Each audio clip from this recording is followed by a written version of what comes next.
생명의 말씀 우리 교독하겠습니다. 로마서 2장 12절에서 29절까지입니다. 12절에서 마지막 절까지 한 절씩 교독하겠습니다.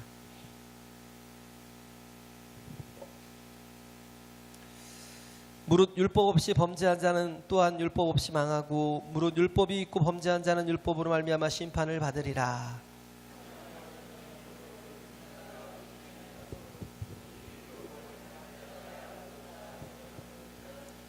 율법 없는 이방인이 본성으로 율법의 일을 행할 때는 이 사람은 율법이 없어도 자기에게 율법이 되나니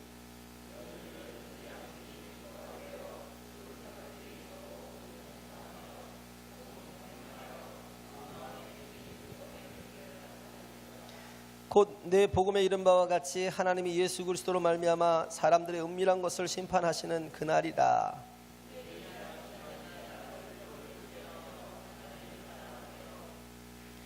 율법의 교훈을 받아 하나님의 뜻을 알고 지극히 선한 것을 좋게 여기며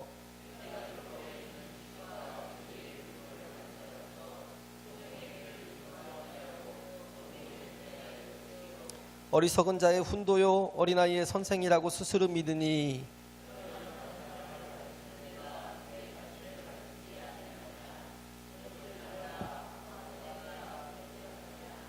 가늠하지 말라 말하는 내가 가늠하느냐 우상을 가증히 여기는 내가 신사 물건을 도적질하느냐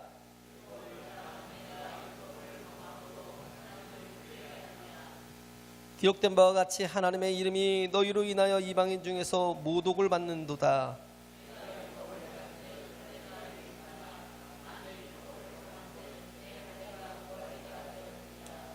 그런즉 무할례자가 율법의 제도를 지키면 그의 무할례를 할례와 같이 여길 것이 아니냐.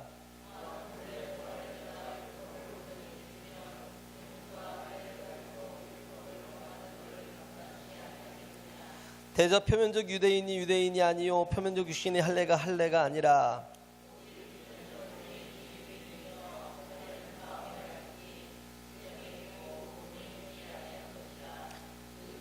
사람에게서가 아니요 다만 하나님에게서니라. 아멘. 할렐루야. 하나님은 의의 하나님이십니다. 할렐루야. 지금 여기서 말하는 게 두 가지가 있습니다. 하나는 우리가 율법적인 사람과 양심적인 사람이 자기의 율법을 다 이룬다고 생각하는 것과 양심을 통해서 의를 이룬다고 생각하는 것과 그 결과는 다 마찬가지라는 거예요. 그래서 앞에 있는 것은 우리가 양심이나 율법을 가지고 행하는 자는 법이 있기 때문에 법을 알고 행하는 자고, 양심을 가지고 율법이 없이 양심을 가지고 행하는 자는 그냥 율법을 모를 뿐이에요. 법을 모를 뿐이지만 그러나 그렇다고 죄가 사라지는 건 아니라는 거죠. 죄가 그대로 있다라는 거예요. 그렇기 때문에 누구나 다 결국은 뭐예요? 하나님의 진노 아래 있을 수밖에 없다라는 걸 여기서 지금 얘기하고 있는 겁니다. 인간의 양심이라는 것 자체가 여기서 보면 슈네이데시스라고 그러고, 슈네이데시스.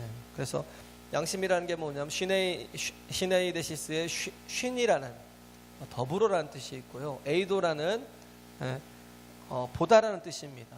에이도라는 게 보다라는 뜻인데 더불어 본다라는. 근데 그 말이 뭐예요? 그 시대의 그 지역이나 그 기준에 따라서 상대적으로 판단하고 평가하고 그렇게 보는 거예요. 그러나 하나님의 의는 상대적인 게 아니라 절대적인 것이다라는 거죠. 내가 남들보다 조금 죄를 덜 졌다고 나는 의롭다고 생각하면 착각이에요. 그잖아요. 뭐 100원을 훔친 자나 1000원을 훔친 자나 훔친 건 마찬가지예요. 그잖아요. 이렇게 정말 우리가 그 경중을 따져가면서 내가 너보다는 좀 죄가 덜해. 내가 너보다는 그래도 깨끗하게 살아. 내가 너보다는 그래도 좀 나아. 하나님 앞에 가서 그래도 내가 내 양심으로 변명할 게 좀 있지. 그러나 우리가 하나님 앞에 우리 양심은 어떤 존재냐면 타락한 양심이라는 거예요. 온전한 양심이 아니라 타락한 양심이라는 거예요. 그 양심을 가지고 온전한 의를 이루어갈 수 있다라고 생각하는 것 자체가 어불성설이라는 거죠. 그래서 율법이 없는 자는 다만 자기 죄를 모를 뿐이에요. 그렇지만 죄는 그대로 이렇게 남아있는 것이고, 율법이 있는 사람은 자기의 율법을 지키고자 하는 그 열심과 그 노력의 행위로 자신이 또한 하나님 앞에 의롭게 설 거라고 생각하는. 그런데 그것도 결국은 뭐예요? 하나님의 말씀에 제대로 적용시키지 않아요.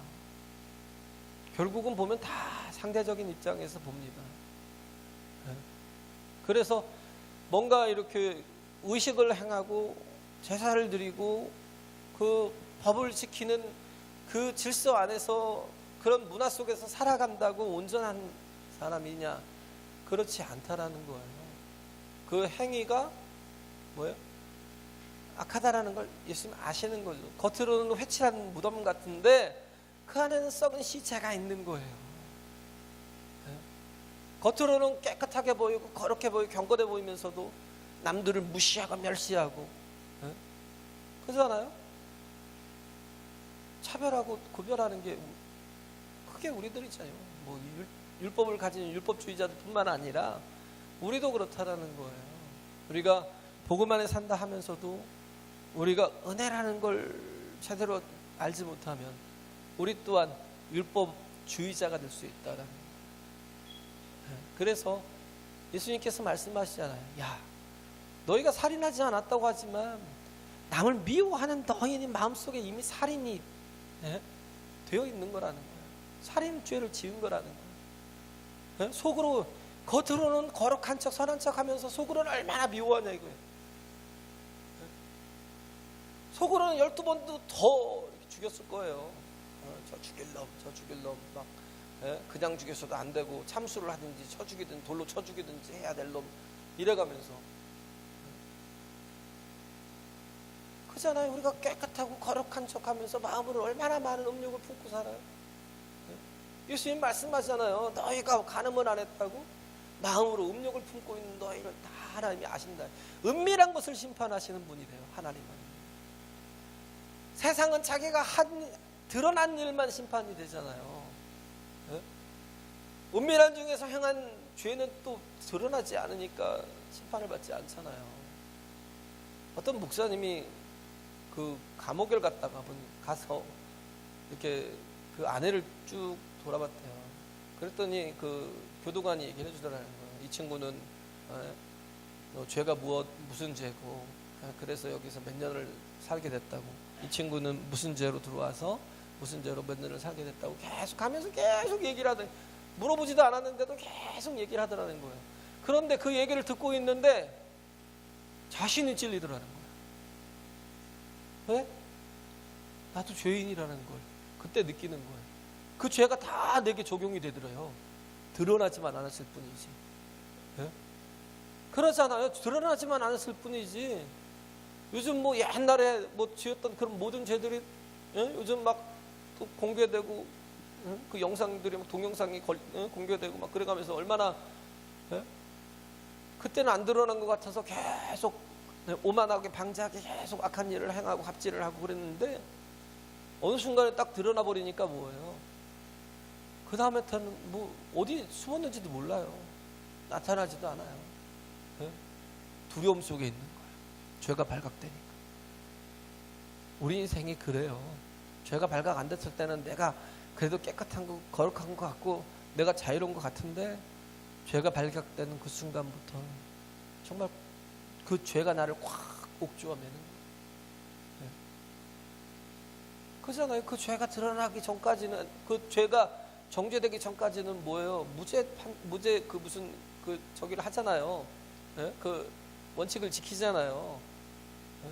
그게 판사에 의해서 땅 예?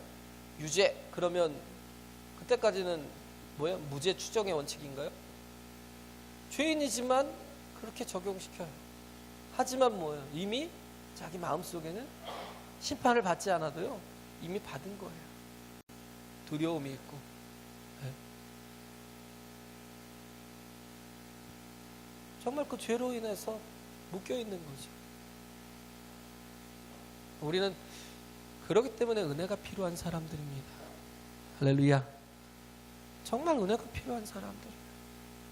하나님의 은혜가 없이는 살 수 없는, 제가 죄인이에요. 내가 죄인이에요. 네? 저는 말해서 뭐예요? 내가 죄인이에요. 윌리엄 캐리가 얼마나 정말 하나님 앞에 헌신했던 사람인데, 인도 최초의 선교사거든요. 최초의 선교사인데 인도로 가서 선교를 하는데, 그렇게 정말 한 인생을 일평생을 다 헌신하고도 마지막에 죽기 전에 했던 말이 뭔지 아세요? I'm a sinner. Please mercy me. 나는 죄인입니다. 나를 긍휼히 여겨주세요. 인간은 다 죄인이에요. 뭐가 필요해요? 하나님의 긍휼히 여기심, 하나님의 은혜. 할렐루야. 은혜가 없이는 살 수 없어요. 은혜가 없이는 온전할 수 없어요. 하나님이 원하시는 건 뭐예요? 온전한 의를, 완전하시는 분이 완전한 의를 원하시는 거죠. 그 앞에 조금이라도 흠이 보이고 죄가 보이면 다 죽을 수밖에 없지만, 하나님이 그러기 때문에 우리에게 누굴 주셨어요? 당신의 독생자를 주셨어요.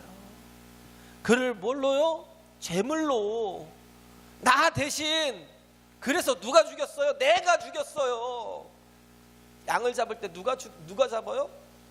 죄를 지어서 대신 양을 바치는 내가 그 양을 잡아서 그것을 목에다 칼을 꽂고, 그래서 정말 피를 쭉 흘리게 만든 다음에 각을 떠서 그 정말 그 저가 봤어요. 소 잡는 거를. 그걸 가죽을 쭉 벗겨내고 이렇게 하니까요, 이렇게 각을 탁 뜨니까 가운데를 쭉 갈르니까 어디서 막 그 연기가 막 그 체온, 그 소의 체온이, 야, 그렇게 모락모락 연기가 나는데도 불구하고 계속 각을 뜨더라고요. 그래서 무섭더라고요. 그래, 내가 저렇게 각을 떠주고 저렇게 죽어야 되는데, 내가 저렇게 죽어야 되는데 내 예수께서 나를 대신해서 죽으셨대요. 이걸 믿어야 돼요. 할렐루야.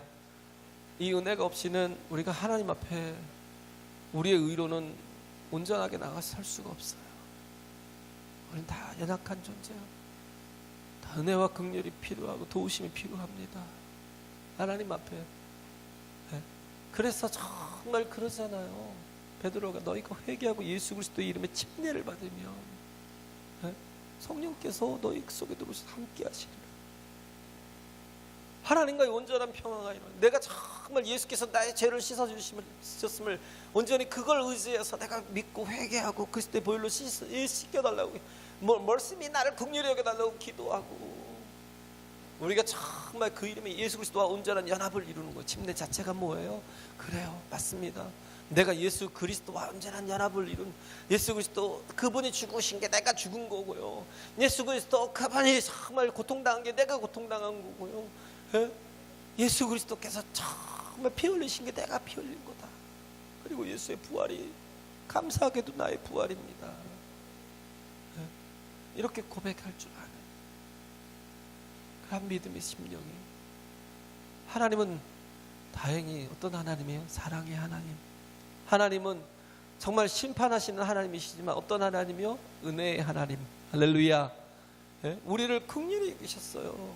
그래서 우리의 죄를 지은 우리를 정말 뭐요? 악하게 보시고 또 더럽게 여기시고 아주 정말 저것들은 죽어야 되라고 하나님께서 그렇게 강팍하게 여기셨다면, 우리는 끝장이지만 하나님은 우리를 어떻게 해요? 불쌍히 여기셔요. 긍휼히 여기셔요. 그래서 우리에게는 어떻게 보면 고난이 유익이 될 수 있습니다. 할렐루야. 이 고난이 나에게 유익이 돼요. 이 고난을 통해서 내가 하나님을 만날 수 있으니까. 우리가 고난이 없으면 도대체 하나님이 어떤 분인가를 잘 몰라요. 그러나 고난을 우리가 겪으면서, 나의 아픔을 겪으면서, 그러면서 내가 뭐예요?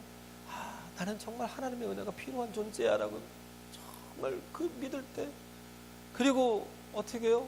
회개하고 예수 그리스도의 그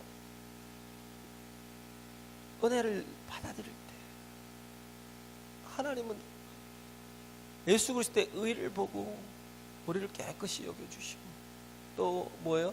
우리 안에 들어오신대요. 성령으로 들어오셔서 그때부터 어떻게 하셔요? 의를 이루며 살도록 이끌어 주신대요. 할렐루야. 내가 스스로 할 수 없으니까 어떻게 하셔요? 성령께서, 거룩한 영이신 성령께서 나를 의를 이루며 살도록, 그래서 그 안에서 변화되어 살도록, 그래서 우리가 어떻게 해야 돼요? 정말 하나님 안에 거하려고. 이제는 우리가 구원을 받은 우리가, 자, 라합 얘기를 금년에 했지만 라합이 어떤 사람이었어요? 이방인이었어요. 여리고 사람이었어요. 그들 그 가나안 땅에 있던 사람들은요, 하나님께서 말씀하시고 한 사람도 남겨두지 말고 다 전멸시키라고. 왜? 그들은 우상 숭배자들이기 때문에. 그들을 남겨놓으면 어떻게 돼요? 그 우상을, 그 지역의 우상을 같이 섬기게 돼요. 타락해버려요.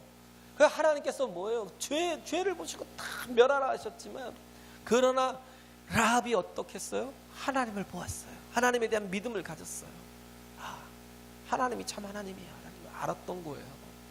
그래서 그 정탐꾼들을 숨겨줬잖아요. 2명을 숨겨주고, 그러면서 뭐예요? 당신들이 이 여리고를 점령할 때에 나와 우리 가족들을 구원해 달라고. 나와 우리 가족들을 구원해 주세요. 그랬는데 알았다고 가서 나중에 그 전멸할 때 어떻게 했어요? 그 가족들을, 그와 함께 속한 사람들을 다 밖으로 이끌어내서 구별해 놨어요. 그리고 그들을 살려줬어요. 이 라합이라는 사람이, 라합이라는 이 여인이 어때요? 창기였다는 거예요. 창기.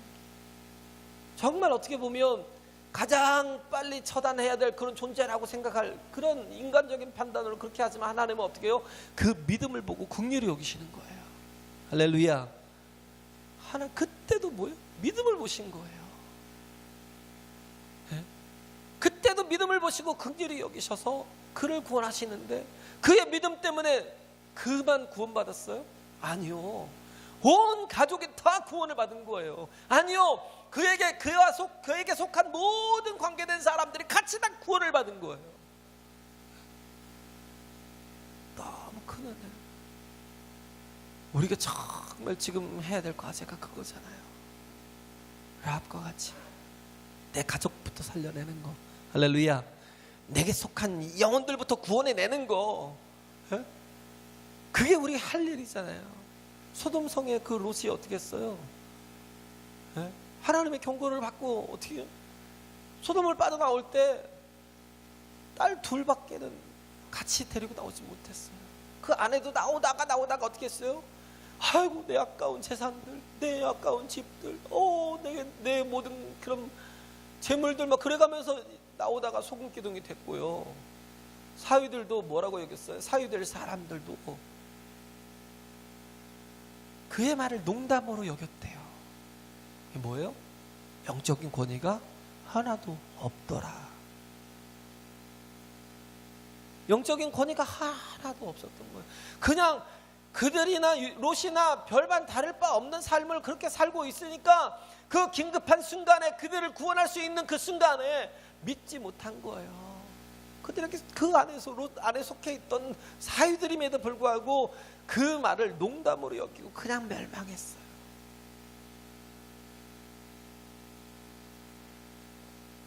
반면에 바울 같은 사람은 어떻게 했어요? 바울이 온전히 하나님과 소통하고 깨어 있으니까 유라굴라 그 강풍 속에서 다 죽어야 되잖아요. 그 배가, 물에 떠 있는 배가 강풍을 만나면 어떻게 해요? 그냥 초전 박살이 납니다. 그냥 초전에 박살이 나요. 다 죽어요. 살 수가 없어요. 그 물에 떨어지면 그냥 그 광풍 속에 그 출렁이는 그 물 때문에 살 수 없어서 그냥 다 죽어요.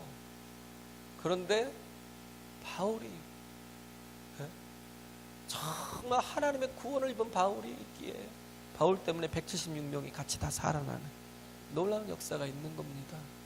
우리도 하나님의 구원을 받아야 될 우리가, 또 이미 정말 구원을 얻은 우리가 함께 해야 될 게 뭐예요? 내 가족과 내게 속한 사람들을 살려내는 일. 할렐루야. 그 일을 하는 거예요. 우리는 내가 내 의를 가지고는, 내가 내 행위를 가지고는 도무지 하나님 앞에 설 수 없어요. 그것으로는 우리가 온전할 수 없어요. 그래서 얘기하잖아요. 노아가, 세상의 모든 사람들이 다 그들의 타락함으로 인하여 멸망당할 때 노아와 노아 가족들은 하나님의 말씀에 순종해서, 야, 이제 때가 되었어, 다 멸망할 거야, 방주를 만들어. 그럴 때 그 방주를 만드는데 120년 동안 전념을 했어요. 그리고 방주를 만들었어요. 그리고 그에게 속한 사람들은 얼마나 불렀겠어요. 야, 너도 와라, 너도 와라, 너도 와라, 빨리 와라, 빨리 와라, 빨리 와라. 그런데도 불구하고 정말 그 타락한 심령들이 듣지 않았어요. 결국은 다 멸망했어요. 그런데 그렇게 구원을 얻은 노아가 창세기 6장에 뭐라고 그래요? 이게 하나님의 은혜였다는 거예요. 내가 뭔가 의로워서요? 내가 뭔가 온전해서요? 내가 그렇게 정말 120년 동안 내가 방주를 짓고 순종했다고 그게 내가 의가 돼서 내가 구원을 얻어요? 아니요. 모든 사람들은 다 하나님의 진노 아래 있지만, 그러나 하나님이 나를 불쌍히 여기 긍휼히 여겨주셔서 나를 건져주셨대요. 할렐루야. 은혜를 입었대요. 아브라함도요, 하나님이 불러내지 않았으면 갈대아 우르에서 뭐하고 있었겠어요? 우상 숭배자로 아버지가 하던 업을 이어받아서 계속 우상을 조각하며 남들을 우상을 섬기게 만드는 그런 도구로 쓰임받았을 거예요. 그렇게 먹고 살았을 거예요. 그런데 하나님께서 불러내시잖아요. 하나님께서 저와 여러분을 지금 이렇게 불러주신 게 얼마나 큰 은혜예요. 할렐루야. 하나님이 오늘 이 자리에 지금 우리를 있게 하신 게 얼마나 큰 은혜냐고요. 근데 이것조차도 행위라고 생각한다면, 하나님 앞에 서서 내가 정말 예배하는 것 자체를 내 행위로 여기고 그것으로 인해서 내가 천국 간다고 생각한다면, 율법주의자가 뭐예요? 율법주의자라는 건 내가 율법을 지켜서 내가 천국 간다라는 거예요. 그럼 지옥까지 지키지 못하면 지옥 가겠죠. 그렇게 여기는 거예요. 그래서 내가 율법을 지켜서 천국 가고 내가 멸망을 당하지 않는다는. 그러나 우리는 그게 아니에요. 이미 하나님께서 우리를 예수 그리스도를 통해서 구원할 그 문을 열어주시고 길을 열어주신 거예요. 할렐루야.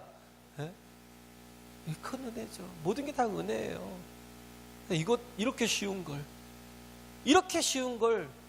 우리는 받아들이려고 하네요. 왜? 내 의의가 더 커서, 내 주장이 더 커서, 내 생각이 더 커서.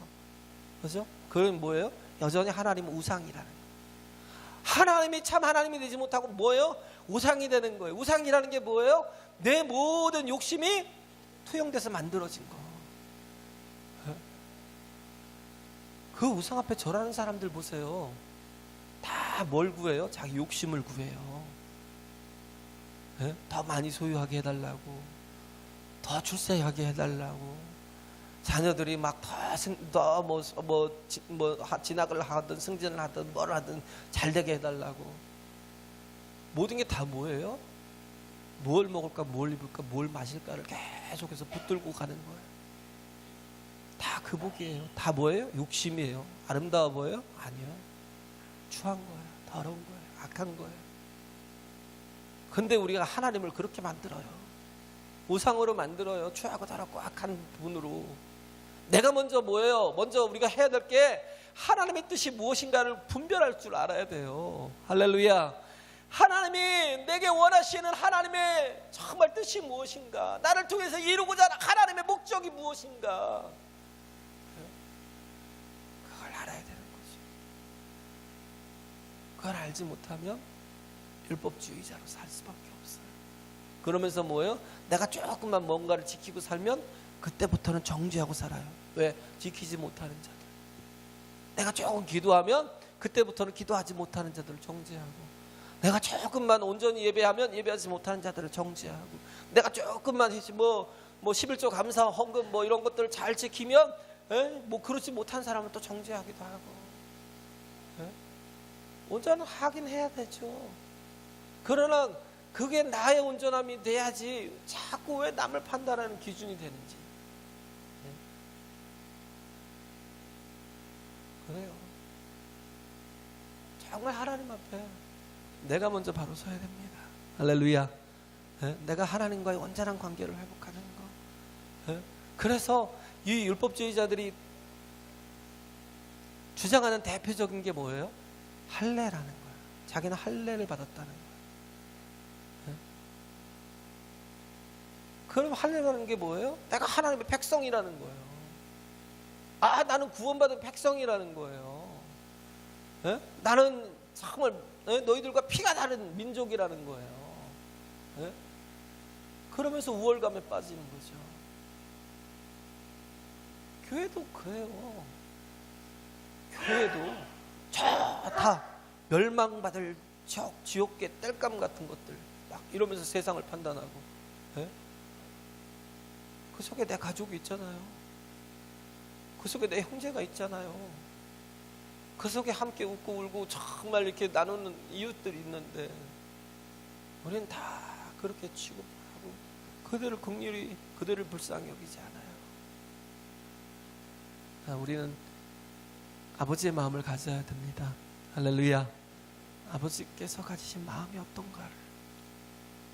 누구나 다 이 땅이 끝이 나면 그냥 그렇죠. 이 땅이 다라면 그냥 이 땅에서 한평생 잘 먹고 잘 살아야 되지만, 그냥 그렇게 살다가 먹다 살다 죽으면 되겠지만, 그러나 이 땅이 끝이 아니라고 생각해 보세요. 뭐가 있어요? 소망이 있어요. 그러면 우리 하나님께서 우리를 이 땅에 두신 목적이 뭐예요? 사명을 이루고자 하는 것과 또 뭐 우리 훈련시키고자 하는 것. 사명이라는 게 뭐예요? 사명을 통해서 우리가 하나님의 나라에 우리가 썩어질 것들을 통해서 뭘로 바꿔요? 다 썩지 아니할 것들로 바꾸는 거예요. 그렇잖아요. 썩어질 것들을 뭐하러 그런 것들을. 제가 성교 가서 이렇게 저기 했던 게 페소로 다 바꿔서 몇백 달러를 페소로 바꿔서 이렇게 또 거기서 또 이렇게 성경공부를 다 하고, 그리고 최소한을 남겨서 또 제가 거기서 이렇게 쓸 수 있는 것들을, 제가 선물도 대부분 안 사오잖아요. 아무것도 안 사잖아요, 거의. 그러면서도 페소가 좀 남잖아요. 많이 남아요. 그럼 어떻게 해요? 동전까지 다 탈탈탈탈 털어주고 가요. 선교사님한테 여기 있습니다. 그리고 더 이상 필요 없습니다. 비행기 타고 빠이빠이 할 거니까. 다 탈탈 털어. 여한이 없어요, 그거에. 근데 우리는 그걸 곧떠날 사람들인데 자꾸 뭐예요? 썩어질 것들에 자꾸 연연하고 뭐요? 쌓을 곳이 없으면 창고 하나 더 짓고, 저기 누가복음 12장에 있는 것처럼 이제는 내 영혼아 먹고 쉬고 놀고 즐기자 막 이러면서. 그러나 우리가 알아야 돼요. 이 썩어질 것들을 통해서 뭘로 바꿔요? 썩지 아니할 것들로. 할렐루야. 영원한 것들로, 생명의 것들로 살리자고요. 썩어질 것들을 살리자고요. 그래서 그 누가복음 12장에 보면 그래요. 근심하지 말래요. 염려하지 말래요. 근데 우리는 계속 근심하고 염려하는 게 뭐예요? 계속 물질이, 물질 때문에 그걸 놓지 못해서. 누가복음 12장에 말씀하고 있는 게, 너희는 그래서 뭐예요? 그 마태복음 그 산상수훈에 나오잖아요. 뭘 먹을까, 뭘 마실까, 뭘 입을까 염려하지 말라고 그러면서 너희는 오직 그 나라와 의를 구하라고 그랬는데, 누가복음에도 비슷하게 나오는데, 그러면서 뭐예요? 너의 가진 것들을 다 나눠주라는 거예요. 아니, 그러지 않아도 염려하고, 그러지 않아도 없어서, 그러지 않아도 걱정하고, 그러지 않아도 정말 괴로워 죽겠는데 그걸 나눠줘요. 다 쓰래요.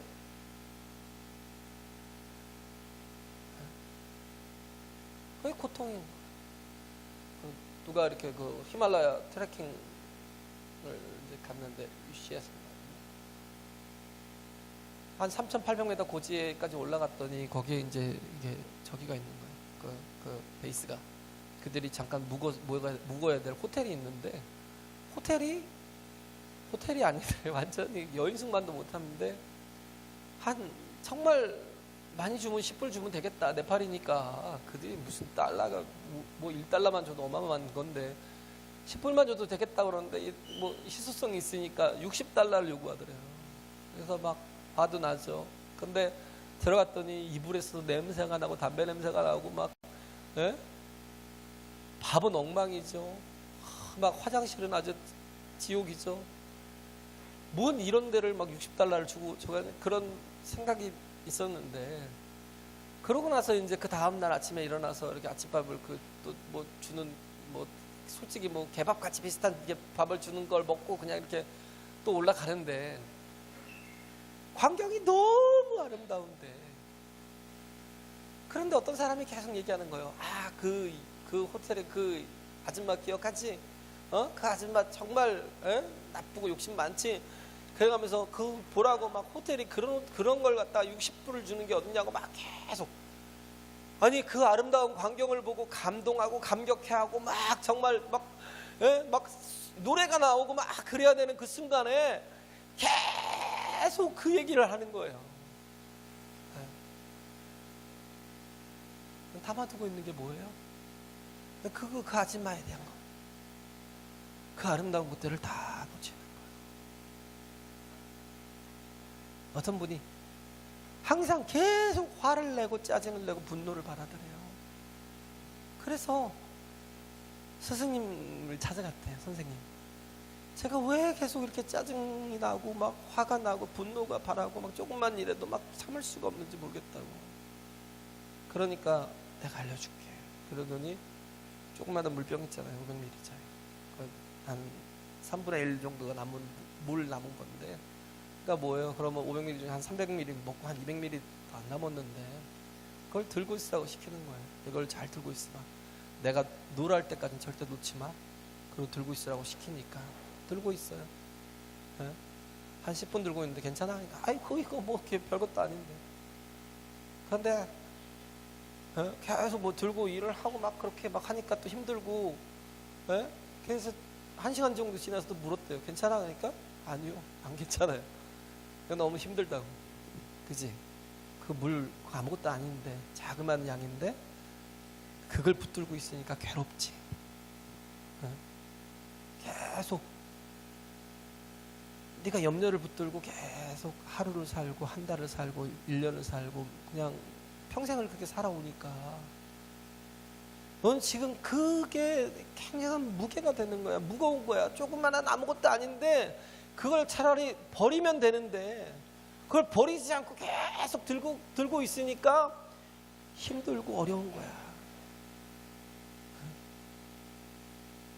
소유를 다 팔아다가 가난한 자에게 나눠주라는 말이, 아니 하나님 내가 염려가 된다는데 무슨 그런 말씀을 하시냐고. 내가 돈이 없어서 염려가 된다는데 소유를 다 팔아다 나눠주라고요. 우리가 근심하는 것, 염려하는 것도 그거 쥐고 있지 말고 차라리 쓰라는 거예요. 뭘로? 그걸 써서 뭘로 바꿔요? 썩지 아니할 것들로. 할렐루야. 영원한 것들로, 하나님의 나라에 가져갈 그런 정말 열매들로 바꾸래요. 에? 대부분의 우리가 뭐예요? 부자 청년처럼 그 말씀을 받음에도 불구하고 순종하지 못하고 돌아가요. 근심하며 가는 거예요. 왜? 가진 것 때문에. 가진 것 때문에, 그 알량하게 얼마 가진 것 때문에 다 탈탈 털어도 살아요. 하나님이 광야에서 40년을 살게 했잖아요. 네? 하나님 의지하면 뭐예요? 하나님이 다 책임져 주십니다. 할렐루야. 예수님 따르던 제자들 굶어 죽었어요? 순교에 죽는 한이 있어도 굶어 죽진 않아요. 하나님이 뭐예요? 드레페카파를 보래요. 너 까마귀를 보라는 거예요. 누가 보면 시장에 나오는 게 뭐 가장 하찮은 건데도 하나님께서 지키시고 보호하시고, 그들이 수고하지 않지만 다 먹이지 않느냐. 너희들은 하물며 너희일까 보냐? 바보들아. 네. 우린 자꾸 뭘 염려를 붙들고 살아가요. 네. 그러다 보니까 뭘 못해요? 열매를, 사명을 감당하지 못해요. 또 하나가 뭐예요? 열매뿐만 아니라 훈련되는 거예요. 훈련을 뭐예요? 하나님의 나라에 정말 성도로서, 이렇게 하나님의 나라의 자녀로서, 하나님의 나라의 백성으로서 그렇게 변화돼 가는 삶, 하나님의 마음을 닮아가는 삶, 할렐루야. 하나님의 뜻대로 정말 살아가는 삶, 그렇게 훈련되니까 뭐예요? 환난이 즐거운 거예요. 환난이, 그 환난을 통해서 뭐예요? 내가 더 온전해져 가잖아요. 소망이 있잖아요. 소망이 없으면, 아무 소망이 없으면 끝이겠지만, 그 환난이 고통이겠지만, 그것 때 환난이 눌려 죽겠지만 그렇지 않아요. 그것 때문에 오히려 뭐예요? 인내하게 되고, 인내로 온전한 연단을 이루어서 뭐예요? 적응같이 나와서 참 하나님의 나라에 들어가는 소망을 갖게 돼요. 우리가 봐야죠. 끝을 보면 우리 이 땅의 것에, 정말 조그마한 것에 좌지우지하지 않아요. 하나님 신뢰하세요. 할렐루야. 예? 어제 온유가 그 예전당 가서 공연하면서 나와서 앞에서 솔리스트로 노래를 하는데, 그 찬양이었어요. 메시아, 핸델의 메시아부터 해서 할렐루야까지 쫙 하는데, 중간에 찬양을 하는데 내가 울컥하더라고요. 제가 봤어요. 저는 계속 뭐 수십 명이 있지만, 앞에 합창대원이 수십 명이 있지만 제 눈에는 온유밖에 안 보이더라고요. 근데 그 찬양을 나와서 처음 그 시작을 하는데, 뭐 주님이 뭐예요? 뭐 주님만 의지합니다. 뭐 비슷한 그런 찬양의 노래인데, 그걸 막 부르는데 애가 막 울컥해서 저거 눈물 쏟겠다 막 그 생각을 했는데 참더라고요. 참더라고요. 근데 와서 하는 말이, 아빠 정말 그때 울 뻔했어. 이 찬양이 내 찬양 같아. 내 찬양 같아.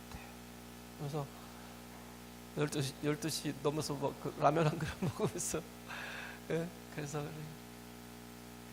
너무 좋았대요. 시민 합창단 들어가서 뭐 재수하는 동안에 이렇게 하면서 내가 너무 좋았던 게 뭐냐면, 거기서 계속 찬양을 하는 거예요. 찬송가를 하는 거예요. 원래 시민 합창단 그러지 않았거든요. 너무 좋은 거예요. 제가 저기서 깨지겠구나, 저기서 변하겠구나. 하나님이 다 책임져 주십니다. 할렐루야. 우리 인생이 다 하나님의 때에 따라서, 내가 정말 그 환난인 것 같지만 그런 시간들을 통해서 나를 만나주시는 때가 있어요. 근데 우리가 정말 할례가 뭐가 돼요? 율법주의적인 그 특징이 돼버리면 내가 어떤 존재인데 이러고 있으니까. 창세기 보면 17장 4절에 보면 하나님이 할례를 처음 행하라 하실 때, 그때 뭐예요? 내가 너와 내 언약을 세우니 너는 열국의 아비가 될지라.